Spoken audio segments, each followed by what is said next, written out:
And not because of the triangle. No, I love Alaska. I was there end of fall of 2020. And I've actually been to the location that we're going to talk about today. What happened when you were in Alaska? I also got engaged. Heyo. Yeah, I've never been. I'm looking forward to going. And I was very nervous about saying the name of this town in the intros because I wanted to say Seward, and it's Seward. Seward, according to Google Translate. And according to me. Yeah, and according to anyone who's been there and knows the real name. So we're going to Mount Marathon in Seward, Alaska, and it's named after a race, which Mike is going to go over in a little bit. It's really cool. The peak is located in the Chugach National Forest. I don't think I said that one right. I think it's Chugach. Chugach? Did I say that? Yeah. Chugach. Yeah, there you go. You're 2 for 2. I was close. Chugach. Keeping score. It was established roughly 1915, so it's an older park, and it sees about 500,000 visitors a year. Well, the mountain was, the mountain was established. Named around 1915. Okay, so it wasn't a national forest until later? Or? Yeah, I forgot to write that down. That's okay. I'll forgive you this time. Okay. It sees about 500,000 visitors a year. By comparison, Zion National Park in Utah gets more than 5 million, so this is not a heavily accessed area. It's remote as it is. I mean, how many people go to Alaska, let alone to specific parks that aren't the main ones? How many live in Alaska? Probably 500,000. Yeah, this is everyone visits once. Yes. So the Chugach National Forest is the farthest north and west of all the national forests and is 30% covered in ice, if you can imagine why. The Chugach is the size of the state of New Hampshire, yet only has 90 miles of Forest Service roads, so it's really, really remote in the areas. Remote.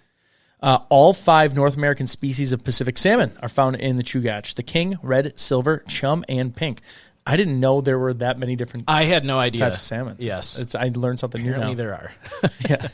Yeah. In a distance of just 10 miles, the forest rises from sea level up to 13,100 feet at Mount Marcus Baker. That's really cool. I really like hiking and climbing areas where they have that aggressive mountain climb, so it doesn't, there's some places you go to, they're like, oh, you're 12,000 feet, and you're like, okay, we drove here, basically. Those always look so beautiful, too. They look so enormous. Yeah. Alaska is home to 17 of North America's tallest mountains. Of the 20 highest peaks in the USA, 17 are Alaska, including the highest peak in North America, which is Denali, at 20,320 feet above sea level. Anyone who's been to Alaska and been kind of in the center of the state, Denali kind of it looks like a spaceship in the distance. It's so huge. Oh, you can just kind of see it from everywhere? You can see it from everywhere for miles and miles and miles because there's not really any other mountains around it. It just rises out of the ground. That's wild. Yes. Was it a volcano or is it that I don't know. Is it magma pushing it up from underneath? Probably. I don't know. I don't know at all. All right. Alaska has more than 100 volcanoes and volcanic fields. Alaska contains more volcanoes and volcanic fields than any other state in the U.S. Alaska is approximately 50 miles from Russia, so no, you cannot see it from your house, but if the ocean wasn't there, you could drive to it in under an hour. The majority of Alaskans are men, with about 52%. So don't do, any bachelor parties there. Yeah. It's the highest percentage of any state because we're dumb enough to want to go there and live there. The only battle during World War II that was fought on American soil did take place in Alaska in 1943. They invaded the Aleutian Islands, and that was called the Battle of Attu, which lasted from May 11th to May 30th. God bless you. What? Oh, you are so a dad. You've turned into a dad. That was so good. I am a sneeze. This is a chew. I love that movie. Alaska has the lowest temperature recorded in the U.S., which was recorded at negative 80 degrees at Prospect Creek Camp in 1971. And I'm guessing that is negative 80, not wind chill. Yeah, that's negative 80 degrees Fahrenheit. Oh, my gosh. I don't ever want to be there. No. In addition to having all of the salmon species, the largest salmon ever caught was caught in the Kenai River, weighing it at 97 pounds, 4 ounces. That's a huge salmon. It's so big. And this I knew, and it's terrifying. Yeah. Kodiak bears can weigh up to 1,500 pounds, and they can be 10 feet tall standing on their hind legs. So To put it in perspective, if a Kodiak bear came up to a standard 2-story home in America, it could stand on its hind legs and look in the 2nd-story window without stretching. That is ridiculous. Alaska's the only place where a grizzly bear is not the most like terrifying animal that could kill you. God, I know. Don't they have a Kodiak in the airport? I don't know. They have a full. I think there's one in their airport, and it has a story of why they killed it. But there's like a picture of the lady holding the paw, and it's the size of her upper body. It's like insane. Yeah, they're massive. Yes. The temperature based on the Köppen climate classification system for Mount Marathon. It is located in subarctic climate zone with long, cold, snowy winters and mild summers. I bet most people could have guessed that. Temperatures can drop below 20 degrees Celsius with a wind chill factor below 30. The only thing this thing supports is spruce and hemlock trees. Everything else dies. Yep. For the months of May to June, offer the most favorable weather for viewing. Is that when they do this race too? July 4th. July, okay. Yep. So right after.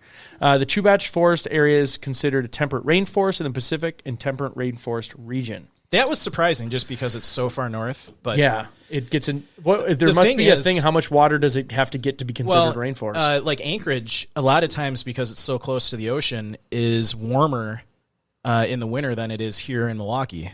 Okay. Just because of its proximity to the ocean. So that's probably... All right, there's tons of moisture coming off the ocean. And it's just warmer right near the coast. Yeah. Okay. That makes sense. Let's see here. The terrain, 4,826-foot mountain directly west of Seward, Alaska in the Kenai Mountains. The peak is situated in the Chugach National Forest and rises above Resurrection Bay. So here are the types of animals that you would see in this area. There's 200 different colonies of seabirds. Between 3,000 and 5,000 bald eagles. At the Copper River... One fun fact about the bald eagles. I skipped right over that. Yeah, so they have the same number of bald eagles in this national forest as the entire lower 48 of the U.S. Oh, wow. Yeah. So... And we're starting to see them pretty prevalently, so they got to be like... I see them crows. in the city here. Yeah, I know. They got to be like crows just flying around everywhere. Yeah. That's awesome. Yeah. The Copper River Delta portion of the forest provides a habitat for over 20 million birds annually. I said annually. Coyote, timberwolves, moose, caribou. I don't know what a marten is. A marten. Like Martin, the show. He's just hanging out there. They have one. Mountain goats, black bears, grizzly bears, Dall sheep, and humpback whales, sea lions, and otters. No, they're not in the forest. They can be found in the waters in the area. We're not going to go into the difference between black bears and grizzly bears on this show. We've done it plenty of times in the past. Nope, and we're not experts if we haven't made that abundantly clear. Yes. All right, so a good stretch of the trail that we're talking about is steep with some sections requiring hikers to use both hands and their feet to get up and their butts to get down. So you're talking like steep scree hills where you're sliding around and stuff? And to get down, you got to like really like kind of just like inch down on your butt. Okay. To keep from falling. Or you'll start sliding and run around. Yeah. Some sections of the trail have been worn smooth from all the runners and then can become very slippery. A hiking pole is recommended, especially probably when it's raining. Exposure. So the weather changes quickly. You're in the mountains. You're in North Alaska. You're in Alaska. I'm not sure exactly where. And the fluctuations in body temperature as you climb will demand different layers. So it could be a little bit warmer at the parking lot. Once you get up in altitude, it can be very, very, very cold. And weather in the mountains changes very quickly. Yeah. We've talked about this a lot. And, in Alaska, there's not a lot of margin for error with, it could get, if it gets bad in Alaska, it's going to get really cold. Yeah, absolutely. So the all trails rating for this trail that our disappearing victim was rated hard. I'm trying to see where it says it. Oh, it says right here. For those listening, we're streaming. Yep. I'm showing it on the screen. So it's rated hard. And I was reading through some of the comments here, and my favorite one was amazing, but need more truth tellers about the climb once you reach the loose shale rocks. Vertical. No real path, and you have to crawl and risk slipping on loose rocks. Mixed with wind, was not safe to fully go up. Other than that, it was great, but dangerous once you reach a certain point. So a lot of people are saying how amazing it was. They weren't necessarily saying, we you wouldn't be able to make this trip or anything like that. But I think this commenter felt they were underplaying the danger. Yeah, and I think everything that I read, and we're actually gonna watch a couple short videos. This guy who trail runs this trail every year. I think if you're actually doing the marathon up the mountain, you definitely can't be a novice. I think if you're just to like leisurely hike it, I'm sure you and I have done some hikes that have been just as dangerous as this, or more dangerous. Sure, just a few. But yeah, so. Are we at the point where you talk about the race? Yeah, I think history. Yes. History of the yes. So we're going to the next couple segments here, we're going to go into the history of the marathon race, Mount Marathon race, and then we're going to, instead of you listening to us just describe the trail, we're going to have a professional who already did that for us describe it and show us the trail. So kind of cool, and then we'll do some commenting on it in between the videos.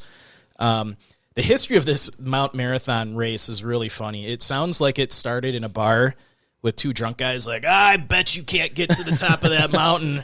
And the other guy's like, I bet you I can. And I mean, so pretty much that is how it started. The race started with a bar bet. Who could run up the big peak behind town and back in under an hour. So that's so awesome. There was no, cell phones, computers, or anything back then. So this is how you entertained yourself. Well, think about the type of dudes that are living in Alaska in the early 1900s. Yeah. They're tough guys. So you ain't going to tell them they can't do anything. Yeah. So, on Independence Day of 1909, Seward was a 6-year-old pioneer village full of miners and other, like Joe said, hard men. Al Taylor, a dog musher and one of those strong fathers of Alaska, reportedly took the wager. Dressed in wool pants, leather boots, and his Sunday best white shirt, Taylor pounded up the dirt streets and into the woods. He reappeared just over an hour later and bought a round for the house, according to Millie's Spaisley's History of the Race. 1915, the race up Mount Marathon, the peak was soon named for this run. So, and it became an annual thing every July 4th. Since then, there's been only 2 reasons why the race hasn't happened. So, World War and Great Depression. So, every other year it's happened, and I actually should have looked it up, but I don't know if they did it for COVID. So, oh yeah, I'll look into it while you're maybe going. 3 events. But so for decades, this race wasn't very popular. Fewer than 10 runners would complete it yearly, and it was pretty much a free for all. Any way up or down was fair game. So, men sprinted down alleys, they climbed over cars, sabotaged each other's shortcuts. The night before, fences would spring up in people's yards to prevent people from completing the race. And back then, winners would win a really nice purse. And I don't mean like a handbag. I mean money. It was canceled during COVID. Okay. Third time. So we were alive for the 3rd time. Yeah, there you I don't go. know if that's a good thing. It's always tragedy, so it's not a good thing. Yeah. So in 1950, the prize was $2,500. So I don't know what that is in inflation terms, but that's a lot of money for winning a 3.1 mile race. Yeah. So now, instead of a cash prize, winners get a trophy and a free entry into the future race. So the race really didn't get popular until the running boom of the 1970s. So Joe and I weren't around there for that, but the running boom of the 1970s. Yeah, so it got really popular. So they actually had to cap the. Sorry about that. Oh, we're having some. Sorry, I think we're having a little. That was a volume adjustment, and Windows likes to let you know that you've adjusted the volume. Yeah, and I think my camera feed keeps turning off. Okay, or is that? I don't know. So we're good. The race, like I said, the popularity of the race swelled in the 1970s, and as of today, they cap the race at 1,000 men, 1,000 women, and children as young as 7. And it says people of all stripes show out, from housewives to elite athletes. Entry is $85 for an adult and $35 for a kid. About 90% of the adults are returning runners, and until a recent rule change, all finishers gained entry into the next year's race. So to get into this race, there's a lottery, and it's very coveted. And a lot of people say in Alaska say the only thing harder than running Mount Marathon is getting a chance to run it. So it's very, oh, wow. Yeah, and like thousands of people, 10, 20, 30,000 people descend on Seward July 4th to just like be at the finish line for this. So it's a huge event in Alaska. So it's probably equivalent to Wisconsinites trying to get season tickets for the Packers. I mean, probably, yeah. And so anyone in Wisconsin listening, yeah, it's that difficult, probably. So now we are going to show 4 short videos. I apologize for the people that are listening. You'll hear them. You'll hear it. This is a gentleman who trail runs this race every year, and he's a pro at it. And he's going to kind of go into the course and the difficulties of it, and we'll comment on each video when they're done. All right.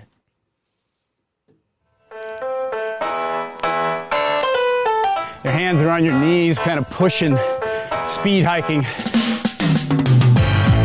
It's great music. I find that this is one of the more difficult parts of the mountain. It's steep and it can be slippery. If somebody slips, if it's a wet day, and if somebody slips, they'll literally just take people out as they go sliding down this muddy ramp right here.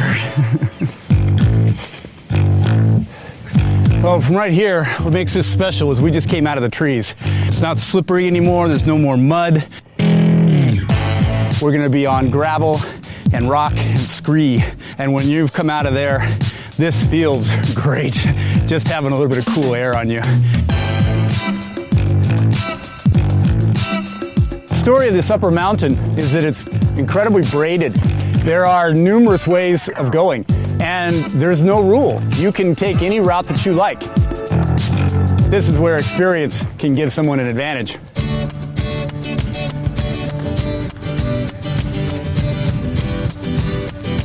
You get a great boost here. There's always people on top. They're cheering for you, and you know that you've done the hardest part. But you also have to keep in mind, now you're doing the most dangerous part next. The scream. So the one thing I got from that video is it's not a very long hike up to the top.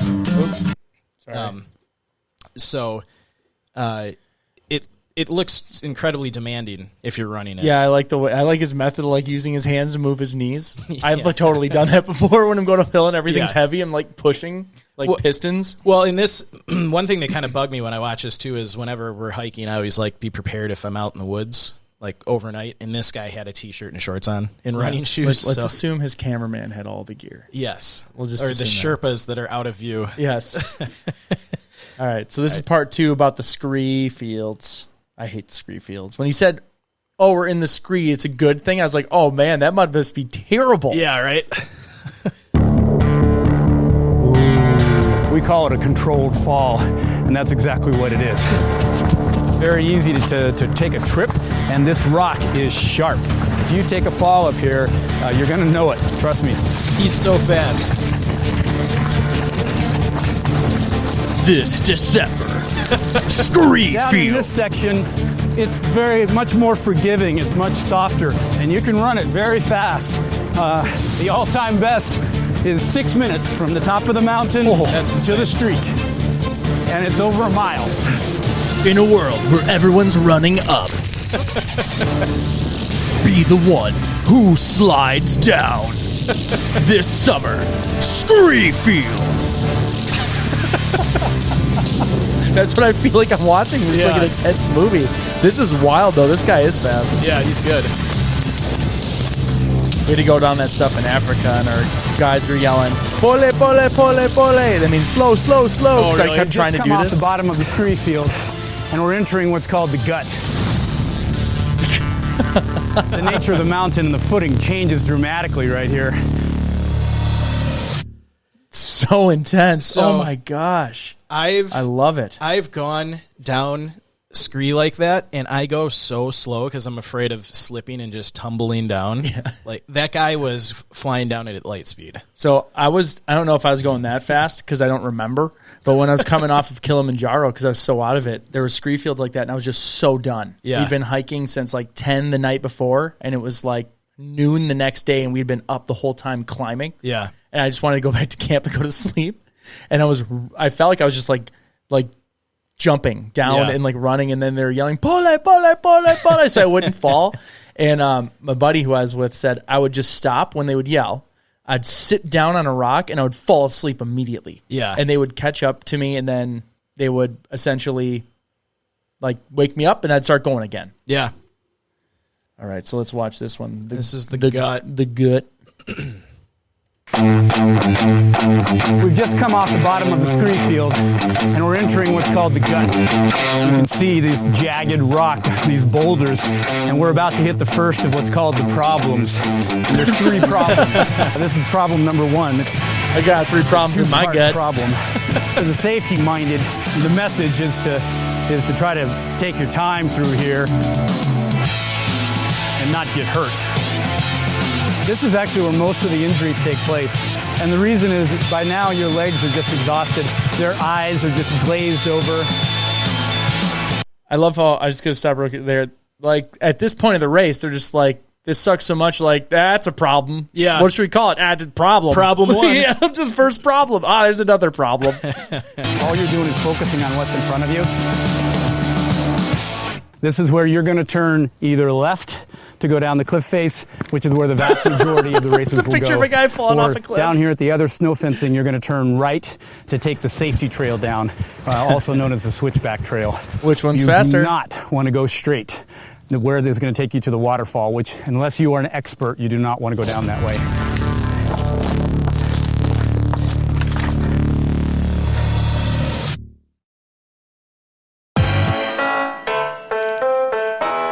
Oh, it's restarting. Hold on. Sorry, we had another technical issue. Yeah. All right. So this one is the final? Yes. Every 4th of July, athletes from around the country converge on the town of Seward. What is this one? Oh, that's a full... Yeah, we don't want to do... That's an hour long. We're not doing that one. No. That was the last one in the sheet. Okay, that was all of them. Sure. That looks wild. Yeah, so there was one more. We don't have to play it. Okay. So that's a little bit of a description of the race itself, and it looks really cool to hike, but it would be, I don't know that I would ever do that. I don't think I'd do it. No, I don't like running on the flat ground. Yeah, let alone down a mountain. Yeah.